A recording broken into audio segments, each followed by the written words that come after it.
ରାଷ୍ଟ୍ରପତିଙ୍କୁ ଅବସରପ୍ରାପ୍ତ ସେନା କର୍ମଚାରୀଙ୍କ ସାକ୍ଷାତ। ରାଇରଙ୍ଗପୁରରେ ସୈନିକ ସ୍କୁଲ ଖୋଲିବା ଦାବି। ରାଇରଙ୍ଗପୁର 7/1/2026। ମୟୂରଭଞ୍ଜ ଜିଲ୍ଲା ରାଇରଙ୍ଗପୁର ଓ କରଞ୍ଜିଆ ଉପଖଣ୍ଡର ଅବସରପ୍ରାପ୍ତ ସେନା କର୍ମଚାରୀମାନେ ବିଭିନ୍ନ ଦାବି ନେଇ ନୂଆଦିଲ୍ଲୀ ଯାଇ ମହାମହିମ ରାଷ୍ଟ୍ରପତିଙ୍କୁ ସାକ୍ଷାତ କରିଥିଲେ।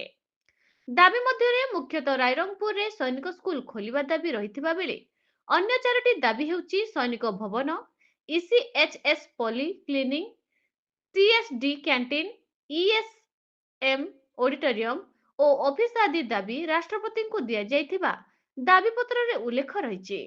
ଅବସରପ୍ରାପ୍ତ ସୈନିକମାନଙ୍କ ଦାବିପତ୍ରକୁ ମହାମହିମ ରାଷ୍ଟ୍ରପତି ଆଦରର ସହ ଗ୍ରହଣ କରିବା ସହ ଦାବିଗୁଡ଼ିକୁ ପୂର୍ଣ୍ଣ କରିବା ପାଇଁ ଆଶ୍ୱାସନା ଦେଇଥିଲେ। ମହାମହିମ ରାଷ୍ଟ୍ରପତିଙ୍କ ସହ ସାକ୍ଷାତ ବେଳେ ଅବସରପ୍ରାପ୍ତ ମେଜର ଦେବେନ୍ଦ୍ରନାଥ ଦାସ, ଅବସରପ୍ରାପ୍ତ ସେନା କର୍ମଚାରୀ ସଂଘ ସଭାପତି କ୍ୟାପ୍ଟେନ ଗୁରୁଚରଣ ହେମ୍ରମ, ଉପସଭାପତି ଜୟନାରାୟଣ ବେହେରା, କୋଷାଧ୍ୟକ୍ଷ ଶଙ୍ଖଚରଣ ମାଝୀ, ଚନ୍ଦ୍ରମଣି ଦଳେଇ, ଶିବପ୍ରସାଦ ବେହେରା, ବିରଞ୍ଚି ନାରାୟଣ ଭୋଇ, ସୀତାମଣି ଟୁଡୁ, ଲକ୍ଷ୍ମୀମଣି ସୋରେନ, ରୁକ୍ମଣୀ ହାସଦହ, ରଞ୍ଜନ ରାଣୀ ଟୁଡୁ ଓ ଯମୁନା ହେମ୍ରମ ପ୍ରମୁଖ ଉପସ୍ଥିତ ରହିଥିଲେ। ସେମାନେ ରାଷ୍ଟ୍ରପତିଙ୍କୁ ସାକ୍ଷାତ କରି ରାଇରଙ୍ଗପୁର ଫେରି ଆସିଥିବା ବେଳେ ସ୍ଥାନୀୟ ଦୁର୍ଗା ମଣ୍ଡପ ଛକରେ ସେମାନଙ୍କୁ ମାନ୍ୟଗଣ ଲୋକେ ସ୍ୱାଗତ ଓ ସମ୍ବର୍ଦ୍ଧନା କରିଥିଲେ। ମୟୂରଭଞ୍ଜ ରାଇରଙ୍ଗପୁରରୁ ଶ୍ୟାମଳନ୍ଦୁ ପରିଡ଼ାଙ୍କ report, news Odisha TV. Hindol ଏନ୍ଏସିର ଦୁଇ ଯୁବ ନେତା ବିଜେଡି ସୁପ୍ରିମୋ ନବୀନ ପଟ୍ଟନାୟକଙ୍କୁ କଲେ ସାକ୍ଷାତ। ବିଭିନ୍ନ ବିଷୟରେ କଲେ ଆଲୋକପାତ। ହିନ୍ଦୋଳ ଏନ୍ଏସି ବିଜେଡିର ଦୁଇ ଯୁବ ନେତା ଶ୍ରୀକାନ୍ତ ମହାପାତ୍ର ଓ ଶୁଭେନ୍ଦୁ ଦାସ ବିଜେଡି ସୁପ୍ରିମୋ ପୂର୍ବତନ ମୁଖ୍ୟମନ୍ତ୍ରୀ ଓ ବିରୋଧୀ ଦଳ ନେତା ନବୀନ ପଟ୍ଟନାୟକଙ୍କ ସହ ସାକ୍ଷାତ କରି ବିଭିନ୍ନ ବିଷୟରେ ଆଲୋକପାତ କରିଛନ୍ତି। ବିଜେଡି ସୁପ୍ରିମୋ ନବୀନ ପଟ୍ଟନାୟକ ଉଭୟକୁ ଗୁରୁମନ୍ତ୍ର ଦେବା ସହ ବିଜୁ ଜନତା ଦଳ ଓଡ଼ିଶାବାସୀଙ୍କ ସେବା ଓ ଉନ୍ନତି ପାଇଁ ସମର୍ପିତ ରହିବା, ତୃଣମୂଳ ସ୍ତରରେ ପୂର୍ବତନ ଜନସାଧାରଣଙ୍କ ସେବା ଜାରି ରଖିବାକୁ ପରାମର୍ଶ ଦେଇଛନ୍ତି। ଜନସାଧାରଣଙ୍କ ହକ୍ ପାଇଁ ଲଢ଼େଇ ଓ ଉଦ୍ୟମ ପରିଶ୍ରମ ଜାରି ରଖି ଦାୟିତ୍ୱବାନ ବିରୋଧୀ ଦଳ ଭାବେ କାର୍ଯ୍ୟ କରିବାକୁ ପରାମର୍ଶ ଦେଇଥିଲେ। ବିଜେଡି ଏକ ମହାହୃଦ୍ରୁମ ଅଟେ ଓ ଜନସାଧାରଣଙ୍କ ସୁଖ ଦୁଃଖରେ ଯୋଡ଼ି ହୋଇ ରହିବାକୁ ଶ୍ରୀ ପଟ୍ଟନାୟକ କହିଥିବା ଉଭୟ ନେତା ପ୍ରକାଶ କରିଛନ୍ତି। ହିନ୍ଦୋଳରୁ ରଙ୍ଗାଧର ସାହୁଙ୍କ ରିପୋର୍ଟ, ନ୍ୟୁଜ ଓଡ଼ିଶା ଟିଭି। ବିଦ୍ୟାଳୟ ସ୍ତରୀୟ ପିଏମ୍ଶ୍ରୀ ଉତ୍ସବ ଜୋରଡ଼ା ନବପଲ୍ଲୀ ସରକାରୀ ଉଚ୍ଚ ବିଦ୍ୟାଳୟରେ ଅନୁଷ୍ଠିତ। ଢେଙ୍କାନାଳ ଜିଲ୍ଲା ହିନ୍ଦୋଳସ୍ଥିତ ପିଏମ୍ଶ୍ରୀ ନବପଲ୍ଲୀ ସରକାରୀ ଉଚ୍ଚ ବିଦ୍ୟାଳୟର ଜୋରଡ଼ାଠାରେ ବିଦ୍ୟାଳୟ ସ୍ତରୀୟ ପିଏମ୍ଶ୍ରୀ ଉତ୍ସବ ଅନୁଷ୍ଠିତ ହୋଇଯାଇଛି। ଏହି କାର୍ଯ୍ୟକ୍ରମରେ ମୁଖ୍ୟ ଅତିଥି ଭାବେ ହିନ୍ଦୋଳର ବିଧାୟିକା ଶ୍ରୀମତୀ ସୀମାରାଣୀ ନାୟକଙ୍କର କରକମଳରେ ବିଦ୍ୟାଳୟର ସ୍ତରୀୟ ପିଏମ୍ଶ୍ରୀ ଉତ୍ସବ ବୁଧବାର ଦିନ ଅନୁଷ୍ଠିତ ହୋଇଯାଇଛି।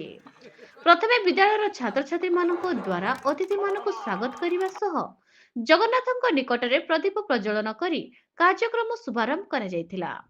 କାର୍ଯ୍ୟକ୍ରମରେ ମୁଖ୍ୟ ବକ୍ତା ବିଡିଓ ଡକ୍ଟର କଲ୍ୟାଣ ସୌରଭ ଦାସ, ଶିକ୍ଷାଧିକାରୀ ଶ୍ରୀଯୁକ୍ତ ହରିହର ଦେହୁରୀ ସଭାପତିତ୍ୱ କରିଥିବା ବେଳେ ପଞ୍ଚସଖା ଶିକ୍ଷା ସେତୁ ସଭାପତି ତଥା ପରିଚାଳନା କମିଟି ସଭାପତି ସମୀରଣ ପ୍ରଧାନ, ବିଦ୍ୟାଳୟ ପରିଚାଳନା କମିଟି ସଭାପତି ଏମ୍ପିଙ୍କ ପ୍ରତିନିଧି ସୁଶାନ୍ତ ପତି, ସମ୍ମାନିତ ଅତିଥି ସ୍ଥାନୀୟ ସରପଞ୍ଚ ଜ୍ଞାନରଞ୍ଜନ ଦାସ, ସମିତି ସଭ୍ୟା ଶୁଭଶ୍ରୀ ସାହୁ ସମ୍ମାନିତ ଅତିଥି ଭାବେ ଯୋଗ ଦେଇଥିଲେ।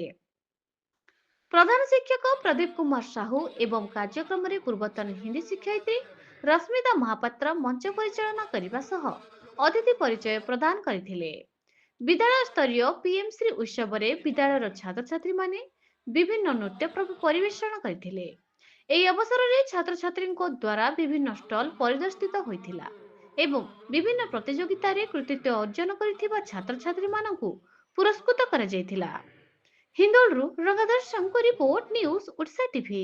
ଆଜି ଯେଉଁ ପିଏମ୍ଶ୍ରୀ ନବପଲ୍ଲୀ ଉଚ୍ଚ ବିଦ୍ୟାଳୟର ଯେଉଁ ପିଏମ୍ଶ୍ରୀ ଉତ୍ସବ କରାଯାଉଛି, ଆମ ଜିଲ୍ଲାରେ ଆମ ଅଞ୍ଚଳରେ ଯୋଡ଼ିଏ ସ୍କୁଲ ରହିଛି। ଭଲ ଲାଗୁଛି ଏଇ ସ୍କୁଲ ଆଟମସ୍ଫିୟର। ଆଗରୁ ଆମେ ବି ଆସିକି ଦେଖିଛୁ ପିଲାମାନଙ୍କୁ। ଆଜି ଯେଉଁ ପ୍ରଧାନମନ୍ତ୍ରୀଙ୍କର ପିଏମ୍ଶ୍ରୀ ମହୋତ୍ସବ ରହିଛି, ଏଇ ଯେଉଁ ସ୍କୁଲକୁ ଯେଉଁ ଡେଭଲପ୍ କରିକି ପିଲାମାନଙ୍କୁ ଟିକେ ଆଗକୁ ନେବା, ତାଙ୍କ ଶିକ୍ଷା ଶୈଳୀକି ଆଗକୁ ନେବା ପାଇଁ ପିଏମ୍ଶ୍ରୀ ସ୍କୁଲର ହେଉଛି ମୁଖ୍ୟ ଉଦ୍ଦେଶ୍ୟ ରହିଛି। ଧନ୍ୟବାଦ ଦେଉଛି। ଆଜି ଆମ ଜରଡ଼ାର ଏଇ ଯେଉଁ ନବପଲ୍ଲୀ ହାଇସ୍କୁଲଟି ରହିଛି ସେଥିରେ ଅନ୍ତର୍ଭୁକ୍ତ ହୋଇଛି। ଏଠି ଟିଚର ଏବଂ ଷ୍ଟୁଡେଣ୍ଟ ମାନେ ସମସ୍ତେ ବହୁତ ଖୁସି। ଆଜିର ଯେଉଁ ଉତ୍ସବକୁ ଆସି ଆମେ ବି ବହୁତ ଖୁସି ରହିଛୁ। ଧନ୍ୟବାଦ ଦେଉଛି ସମସ୍ତଙ୍କୁ ଅଞ୍ଚଳବାସୀଙ୍କୁ।